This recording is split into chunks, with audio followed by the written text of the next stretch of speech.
Tom, can I take it all the way back? Can you remember why you got into running? I ran everywhere as a boy. I moved to Dagenham from Islington when I was 4, the war was still on, and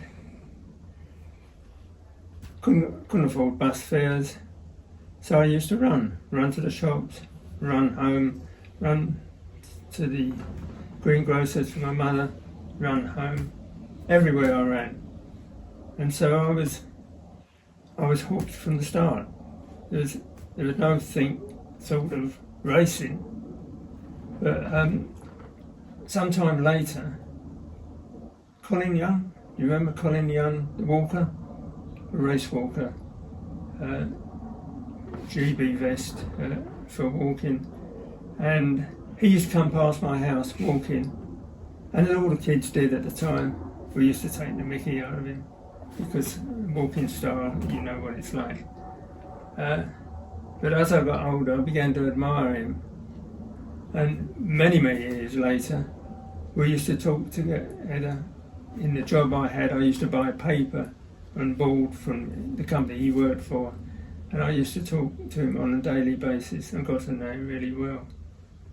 He died a few years ago, and something really interesting about that, maybe because of the time he spent getting fit and keeping fit, he donated his whole body for medical science, which was a wonderful thing, I think, to do, particularly when you think of the time he punished himself in training, because walkers do, especially when they're racing really long distances, as he did.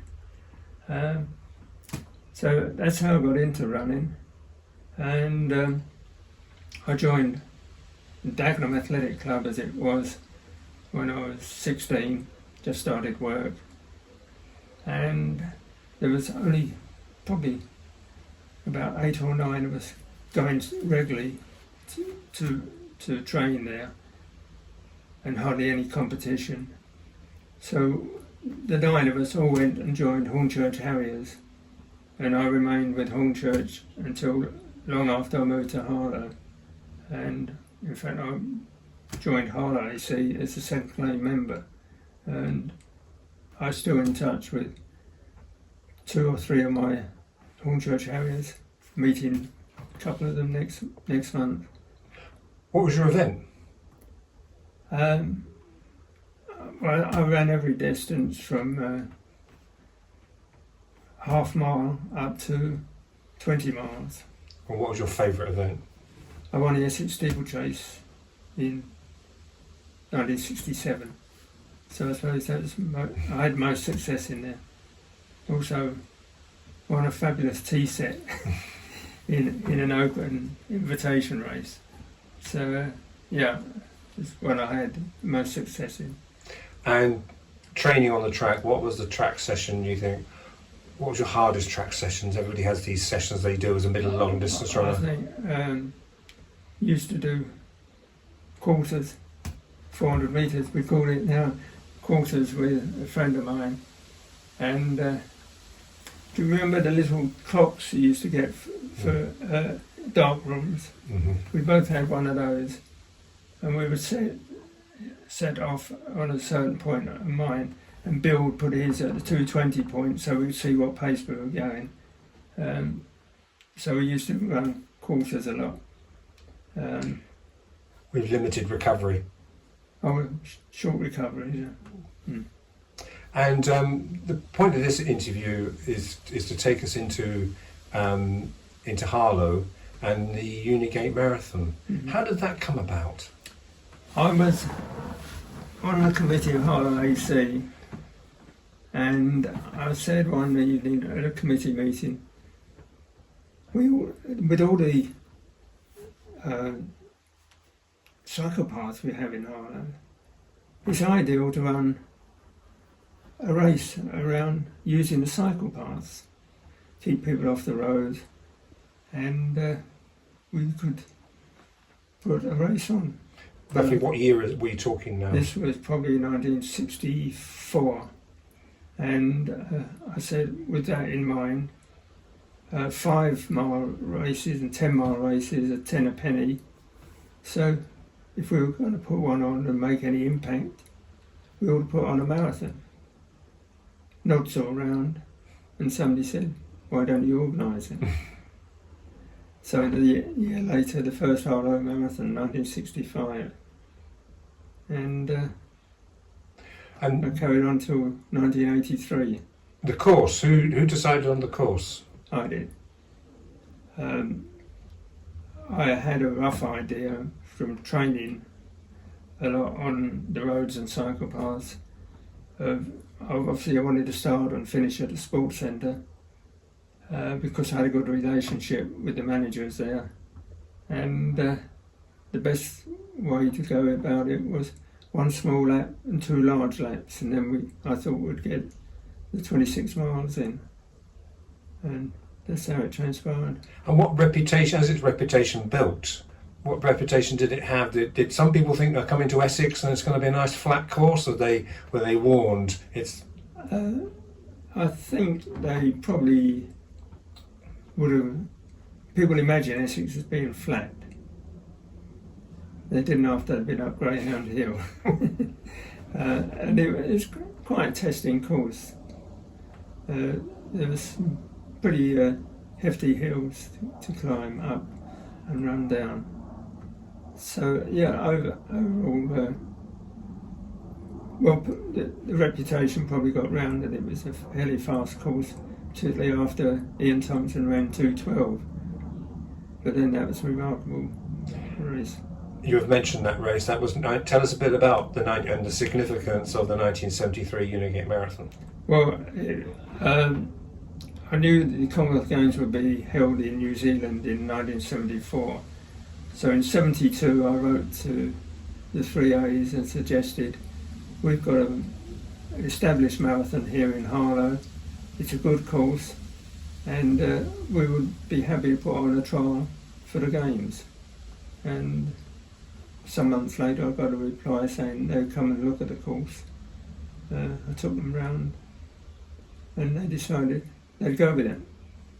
And so put on the trial, and with the obvious results, Ian Thompson ran away from Ron Hill, which was quite... Because we've got to put that in context. We're talking about Ron Hill, who'd won the Boston. He was the best marathon runner in Britain, against a guy making up the numbers who was ranked something like 90th in Britain for 5,000 metres. That's right. In fact, I've heard, and I've never substantiated this, but I heard he only entered to make up the team for Luton United because Tony Simmons was due to run for Luton. In the event, he didn't run that day. But yeah, that was it. Yeah. And it was covered by Grandstand, wasn't it? It was, yeah. Apparently I appeared about 3 times. But I never ever saw it. Yeah. And a run like that, what about things about drink stations and things like that? Did you have to organise? We had drink stations at the time. I think you were able to put them every 5 miles. From 5 miles onwards, every 5 miles. So we had them scattered around the town as close as we could to 5, 10, 15 and 20 and 25. I've got a picture there of somebody handing out drinks. Yes, so we had everything in place to put on a good race, and as it transpired, it was a very good race. And did the Unigate have a good reputation? Did runners from around the country come down to run it? I think we had 3, or maybe even 4 winners from Scotland, including Alistair Wood, who was a well-established marathon runner at the time, who won it on 2 occasions. So to come all the way from Glasgow to Harlow, not a 5-penny ride, is it? No, not at all. And did you say Unigate Marathon finished in '83, or was that when your role finished? I had enough, I think, by then. by that time, London had come, and they had more finishes in the first year than I'd had in 12, 13, 14 years, I think, by the time first London came along. And so I thought, well, I'm never going to make it any better. And everybody's going to flock to London, which is, as it transpired, they do still, don't they? They do. But you know, we're now talking about the early 80s. You continue to run.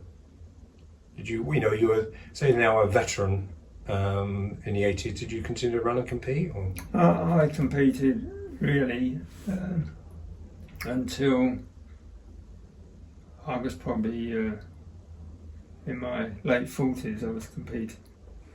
I can remember on one occasion lining up next to my son, who is hardly any taller than me, so he's about 5'6" against my 5'4", and we were both lining up in a league match to run the 120 yards, it would have probably been the 120 yards hurdles, 3'6" hurdles, which our height is like 10 high jumps in that distance. So that was a great memory to do it together. I think that day I also ran the 400 metre hurdles and the steeplechase to get points for the club. So I met you a short while ago over at the park run in Harlow. What do you think of the park run phenomenon? You welcome it? Yeah.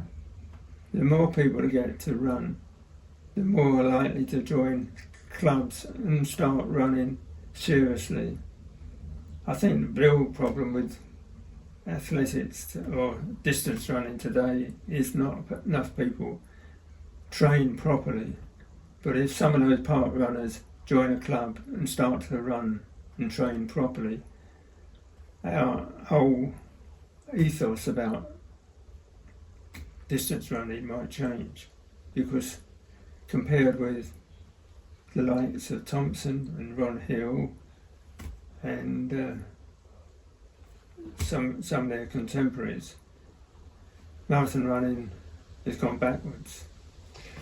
Well, it has for in Britain, hasn't Yes. it? You know, whereas Khashoggi did 1:59 under controlled conditions, but those races are being won in 2:4, 2:3.